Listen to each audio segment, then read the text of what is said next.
नमस्कार, मैं ब्रजेश कुमार। आपका स्वागत है हमारे YouTube channel knowledge point @KNJ पर। आज का है वीडियो हम लेके आए हैं ज्योग्राफी से संबंधित, जिसमें दो शब्द अक्सर आपको परेशान करते होंगे, एक लैटिट्यूड और दूसरा लॉन्गिट्यूड। बड़ा अटपटे लगते हैं, अजीब से लगते हैं सुनने में। लैटिट्यूड क्या होता, लॉन्गिट्यूड क्या होता, इसके बारे में बताऊंगा। और अगर आप हमारे चैनल पर नए आए हैं तो हमारे चैनल को सब्सक्राइब कर लीजिएगा, क्योंकि हमारा चैनल ही नॉलेज से संबंधित है।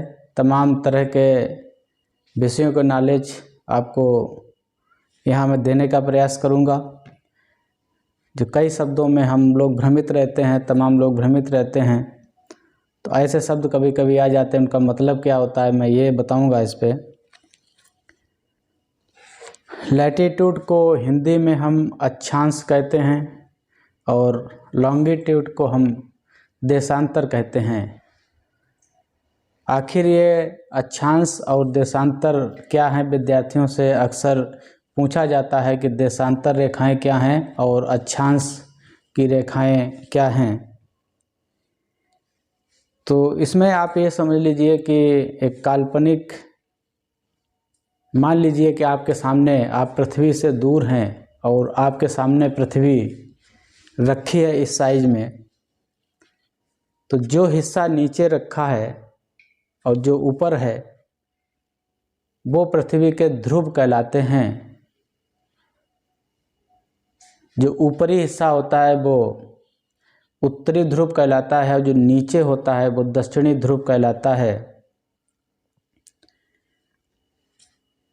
इन काल्पनिक रेखाओं के माध्यम से हम किसी देश की स्थिति का पता करते हैं कि कोई भी देश जहाँ पे हम खड़े हैं इससे वो कितनी दूर है, या दूसरे देश से वो कितनी दूर है। लैटिट्यूड अक्षांश, लॉन्गिट्यूड देशांतर। जो देशांतर रेखाएं होती हैं वो भूमध्य रेखा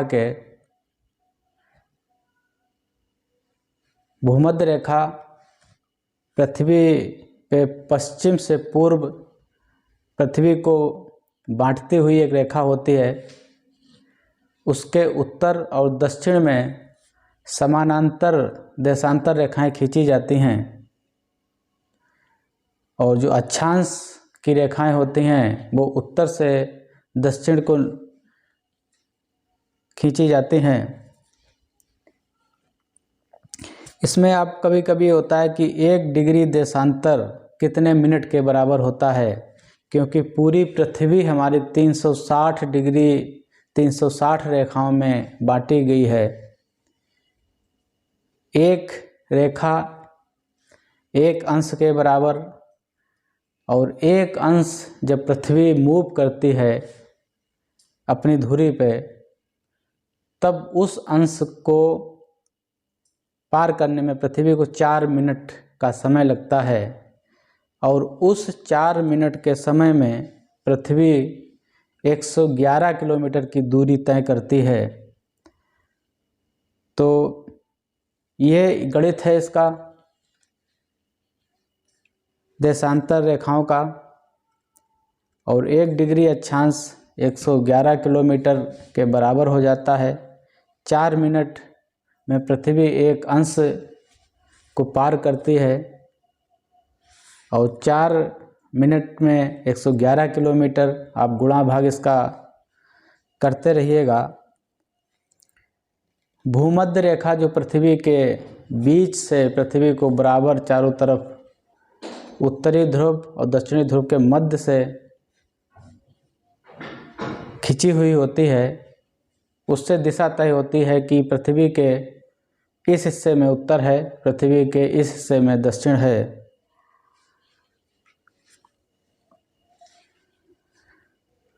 मकर रेखा भूमध्य रेखा के दक्षिण में होती है और कर्क रेखा भूमध्य रेखा के उत्तर में होती है। कभी कभी ये प्रश्न पूछ लिया जाता है भूगोल में कि कर्क रेखा भूमध्य रेखा से किस दिशा में है, या मकर रेखा भूमध्य रेखा के किस दिशा में है। तो मकर रेखा भूमध्य रेखा के दक्षिण में होती है, कर्क रेखा भूमध्य रेखा के उत्तर में होती है।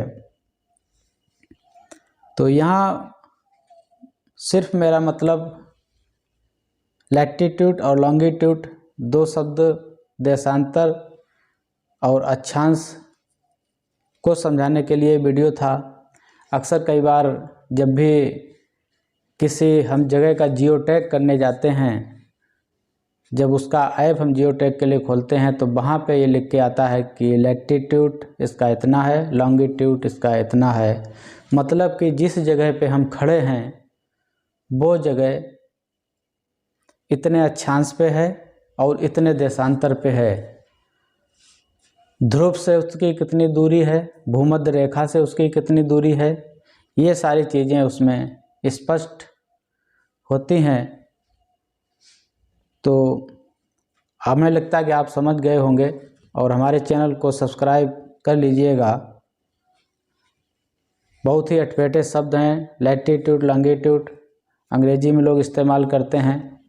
हिंदी अगर पूछो तो कभी कभी खुद लोग कंफ्यूज हो जाते हैं कि अक्षांश क्या है, देशांतर क्या है। मान लो सामान्य भाषा में, बोलचाल की भाषा में हम ये शब्द प्रयोग तो कर लेते हैं, लेकिन इनको हम ठीक से इनकी व्याख्या नहीं कर सकते हैं। इनके बारे में हमें नहीं मालूम होता है कि ये रेखाएं आखिर हैं क्या, इनका मतलब क्या है। तो इन रेखाओं को, ये काल्पनिक रेखाएं हैं जो ये तय करती हैं कि फला देश है, फला राज्य है, फला जगह है, वो किस जगह पे स्थित है। इन्हीं आधार पे बहुत कुछ तय होता है आज के समय में। तो हमें लगता है ये चीज़ क्लियर हो गई होगी। इससे कई प्रश्न भी आपके हल हो सकते हैं कि अक्षांश रेखा किसे कहते हैं, देशांतर रेखा किसे कहते हैं, 1 डिग्री देशांतर को पार करने में पृथ्वी को कितना समय लगता है, 1 डिग्री अक्षांश, 1 अंश को जब पृथ्वी चलती है तो कितने किलोमीटर वो चल जाती है, आदि हैं। और आपको वीडियो कैसा लगा लाइक करिएगा, शेयर कर दीजिएगा, हमारे चैनल को सब्सक्राइब ज़रूर कर लीजिएगा।